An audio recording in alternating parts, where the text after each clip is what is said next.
Last day of summer in the oasis of Elton Robinson for parents' rights. How did it get started, Elton? Back in, first I'd like to say thank you, John, for doing this for us. We really appreciate it. Thank you for having me. Any media that we can get is good to get the news out. As you know, a lot of stations don't coverage, or if they do, they take bits and pieces out to fit their narrative. So, parents for parents' rights. I was at a parent council meeting, and a couple of people were speaking on some issues.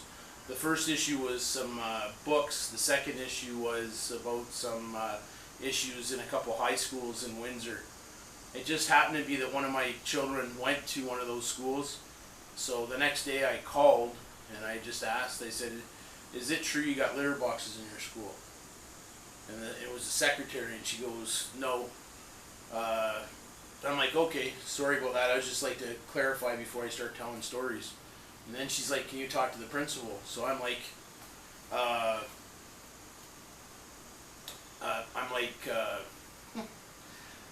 yeah. I said no, and then she's like, "Please, please." So anyways, I got to the principal, but I asked the principal the second part about furries, and she said no. That's when I knew she lied, because I talked to my daughter who went to that school 6 months prior, and there was furries there.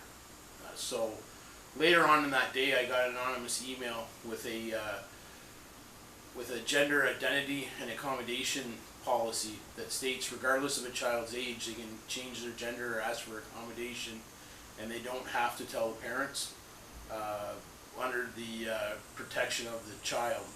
So your child can change their gender at school, and without your parents' consent. Without your parent consent or your parent knowing, right? So it put us on a journey to me to find those parents back, and that's how we started Parents for Parents' Rights. Okay, what was going on with the Greater Essex County District School Board meetings? So Greater Essex District County School Board, we started around October 18th, I believe was the first time we spoke in front of them. We started it with the all candidates because there was an election last year, but we went to the school board to address this accommodation policy and asked for an amendment to put a third party in for the protection of the child. They heard it, they listened to it. A trustee actually put a motion on the floor, so that would mean the next meeting it would be debated. So we were happy, we thought we had a win. The next day around noon we got a call saying that the trustee is going to have to pull it off the floor because he got challenged with human rights. So being human rights, I don't know if anybody's been through the human rights. If you get charged with human rights, you're basically put into a black hole and nobody really wants to deal with you, and it costs a lot of money to get out of that rabbit hole. So either way, right or wrong, you're still paying. Usually the minimum to get out of the black hole is about $30,000. So I could respect why they didn't want to move forward with the motion. So that's what endured us to go keep pushing forward. At that same time, we started asking about books. One was named Fun Home. The other one was named It's Perfectly Normal. The other one is What Are Your Words? The other one was How Mamas Love Their Babies. And Looking for Alaska and Push. Out of that meeting, the next meeting, they got rid of 2 books. They made an article in the paper saying we're trying to ban books, but the Greater Essex County District School Board never said anything about removing the 2 books until luckily we had a trustee ask about the books. So when you speak to an issue at the school board, you can't talk about it again for 6 months. So you can go up and address your school board, but then you got to find other speakers, right? So the first meeting we had, it was like 5 people with us. So we searched around, and then after that article, some people tried searching us. And anyways, to fast forward from October to about, I think it was the first meeting in June, which I wasn't in attendance, but we had a trustee bring up a motion at the end of May say to have an ad hoc committee to go over these books of parents, trustees, educators, and some superintendents. Which we thought, okay, that's good, we're finally getting somewhere. We can review these books and just get it done and then move on with our life. Well, people that speak at the board, you can speak for 5 minutes, but you have to have, in those 5 minutes, you want to get a clear, precise message out. So those speeches can take anywhere from an hour to a couple hours of your time. So we had 3 speakers that were going to speak to this, to support it. They had a private session meeting, and then they did a public session. So public sessions are usually at 7 o'clock. If you go back to this video on this tape, they had it look like it was during the public session, but it was at 5:30, which nobody even gets there till 6:30 as far as the public. So when the public did get there, they just started talking and just said the speakers didn't need to speak and didn't give any backstory to it, right? So with those speakers having that time effort put in there, and the months from October till now, beginning of June, there's a lot of effort put in there and just falling on deaf ears, and media painting us as haters and stuff. We're concerned parents. So what ended up happening is the crowd just asked, like, what's going on here, right?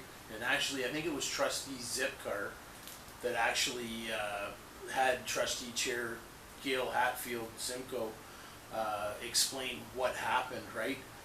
But in the middle of the process, they basically, you have to watch all the tape. There's lots of articles. I can give you the link so you can put them in. But they basically shut us out, and they didn't kick us out. The crowd, again, I wasn't there. They got up and left.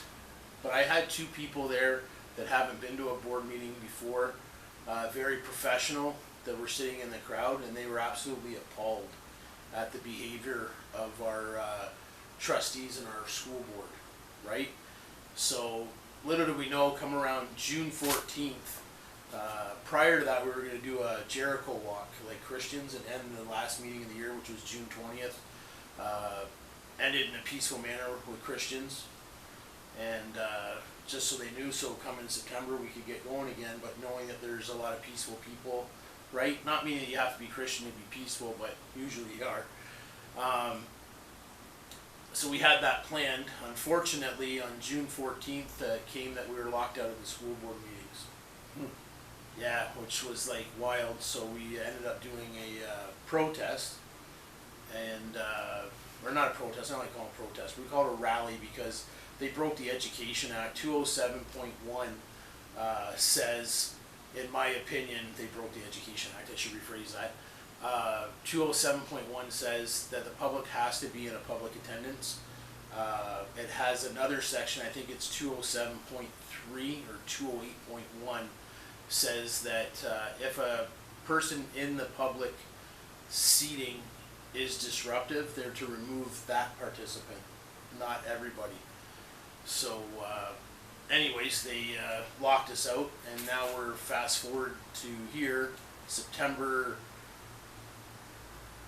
19th was the first school board meeting, and they opened up the public on September 11th. They had a meeting to say that they'd be back open for September 19th with some different protocols. They're putting in a wall, like a hockey rink board height wall. They're going to have 3 security guards. Now, to get into that building already, you have to go past the security guard with a glass wall and sign in and sign out. So that isn't new, that was all part of it. But I guess they felt they needed a couple more security guards. But on September 11th, when they had their meeting about the safety protocols they were putting in place, I guess some people did send some very hateful messages. One trustee, they said they were going to slash her throat. Another one was going to said they were going to shoot him. You know what I mean? Which is totally disrespectful. We're parents. If you're going to do that kind of stuff, please don't represent yourself with us. And it's just so counterproductive, right? Mm-hmm. So can you tell us about the Million Man March for the children across Canada that happened September 20th? Yeah, so June 1st, I don't know if you're aware what happened June 1st. The Coalition Campaign for Life did a call to counter the Pride Day of raising the flag as like a silent protest to keep kids at home. It's not hateful. It can be termed hateful, I guess, but if you don't really understand the dynamics, I think there's like 10 or 12 days, and then June is Pride Month in the school. So it's kind of, we can't talk about Jesus in the school. We can't talk about Prophet Muhammad in the schools. We can't talk about some Jewish principles in the schools. We're supposed to be a secular school system, right? So a lot of people are feeling that the pride, we get it, we see you, we know where you're at, and we love you, right? It's not about hate, but when you're talking with that, that's like a month and a half of days just about pride, right? Which you're not, you're supposed to be secular, so it's kind of like the pride stuff starting to turn into an ideology, like a religion.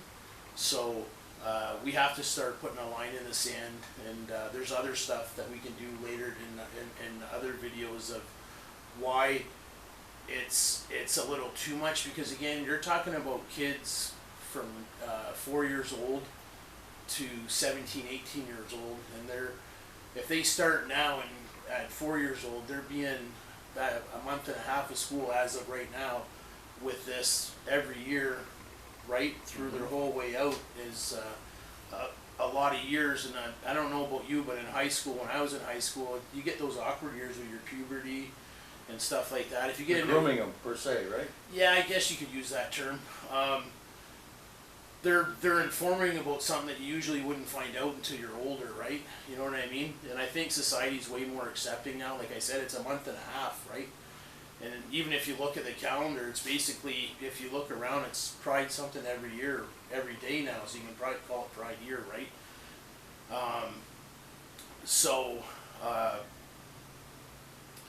With girls, going back to the puberty stage, a lot of girls, like I play sports with and stuff, right? When they were in school, when they started getting their woman features, right? They felt uncomfortable because they thought that they couldn't play with the boys anymore, right? They said if it was going on nowadays and with the media, they would maybe buy into you're born in the wrong body, right? And do something. Now, most of those tomboy girls that I played with ended up being the best looking girls by the time they were 17, 18, right? And they were full woman mode, right? They're developing. Yeah, and they understood, right? So when you add this schooling, and again, I don't have a problem with it happening in schooling, but I think it should be like an elective, like a religion course is. So if you want to take a religion course in Catholic school, you opt in for it, right? So I think it should be the same thing. Maybe have the Pride curriculum for people that do want to do it, because there are a lot of people now, right? There's a lot of dads, moms, single parents like I was raised, right? So I kind of get it that they want it there, but it also, it's like I said, it's an ideology, so it goes against a faith ideology too, right? So make it an elective so you can elect in, so those people can still be there, right? Because as we all know, once you get through your school, you might have a couple friends, depending what you did, right? I have a little bit more because I played sports, but usually a lot of people you go to school with, you don't never see again in the rest of your life, right? So that's true.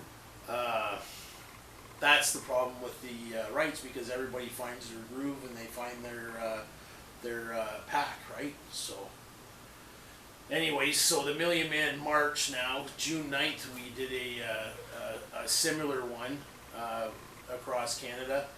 We had pockets of it, and then September 20th now, back in July, Shannon Boucher's one of the gentlemen that I started working with back around October 22, when I started finding out what's going on in the schools, and I wanted to reach out, so I found some people that are very active in Canada. He happens to live in Ottawa, so we came up with Parents' Rights DOA, Day of Action, right? So we had good success with it. But anyway, so come July, Shannon got called into a group, the hands-off group, and they played around with a date. In the States, they had a national date, kind of like we had September 20th, but it was June 14th, right? Right. Well, Billboard Chris actually today is having a rally in North York with Josh Alexander. So we wanted to have it on that day. That day didn't work for Camille, so they ended up picking on the 20th, September 20th. So what Camille I don't think understood is there was a lot of active parent groups already that have been doing this. Like I thought I was on an island too, that have been doing this. Some people have been doing it since 2010, 2015, right? Because it started in BC actually. I think it was back in 2010. So anyways, Dana Metcalf was in that group with Camille too. She didn't, there was a fracture with Shannon and with Camille. Camille did end up apologizing on the 20th to Shannon, which was nice, right? Because again, I can get it when you're starting out, you don't know who's genuine, who's not genuine, right? So anyways, Dana Metcalf started her group. She was a lot more easier to work with. And we got it done with Camille's group, with Dana's group, and then a group like mine that was doing it anyways, regardless of whatever group it was, and many others across Canada yesterday. So it started with Dana's group in Newfoundland, and it ended, I think it was, let's say, 9 o'clock our time. It ended in BC. And so in Windsor, we had about, I'd say some papers put 750, some paper put 1,000. I don't know. I got estimates of anywhere from 25 to 5,000 talking to people. So I figure we're around, let's say, minimum 2,500 people were down there, which is just amazing. Because on June 9th we had maybe 100 people, right? So it was just so humbling. The counter protesters, they had about 50 to 70 counter protesters. So that was amazing too, right? But what the counter protesters we were looking at though, and some of them had uniform flags, some of them had the Coopy flags. When the teachers were on strike, they had the Coopy flags for the strike. And I'm going, I don't understand why they got strike signs. I'm not in a union, right? So I thought a union's to do with your job, right? Like, I don't understand why they would get in the way of parents. I think the unions are representing them, that's why as well. Yeah, which I kind of find hard to understand because, like, are all union members radical activists for the 2S LGBTQIA+, or do they have families, union members? Like, I've never been in a union, so I don't know, right? Of course they have families. Yeah, so they have, like, children, and Absolutely. they probably go to church too then, right? Absolutely. And a mixture of the diversity, kind of like we had downtown, right? Right. Because I'm looking at these counter protesters, and they're all basically they're all fit like they were calling some people white supremacists, but they're all white, right? So I don't really get that part, right? So anyways, I just found it odd when I'm seeing different union flags and stuff. So I don't know, being that you're in a union, maybe you can let some of your union brotherhood know, because I know Windsor's a big union town, right? Of course. And I don't know if you've seen that link with the unions. It was pretty wild too, that I'll send you. But, all right, where can people reach you, Elton? www.parentsrights.ca. And where else? And so we started at Parents' Rights Coalition of Canada. So the group is parent group leaders that have been doing this. So we have some people, we have one lady, she's been doing this since like 2003, 2004. She's been an activist for schools for all different reasons, right? And then, so all these are parent groups across Canada that have a following, have some respect with your school boards, or some people on their school boards. So that website's www.prcoc.ca. So if you have a parent group and you're hearing this, because I'm sure your viewership goes all over, just not Windsor. If you have a parent group and you're looking for a place, please reach out to that. But if you're a parent that's on an island, like I was, reach out to us at parentsrights.ca, because when you go to the school board, you might want to talk with somebody like us first, because you'll find out if you do go. We had a member that's actually one of our active members now. She went there because her daughter had an issue with the bathroom, with mixed gender, right? That it seems that you don't find out about this stuff until something happens to your child at school, which is kind of scary. You think they let you know what's going on, right? Mm-hmm. So anyways, they made her doing a private session, wanting to keep it hush-hush, right? So that's why I'm saying if you could reach out to us at www.parentsrights.ca. If you're a parent having an issue, please reach out to us. We have a lot of experienced people, and if they don't know at Parents for Parents' Rights, they will pass you up to the Parents' Rights Coalition of Canada, because that's what it's about, is to grow parent groups. All right, thanks for Thank you, coming sir. to the channel, and we'll have more up-to-date Parents for Parents' Rights at .ca, right? Exactly. Thank you. Have a blessed day. Blessed day.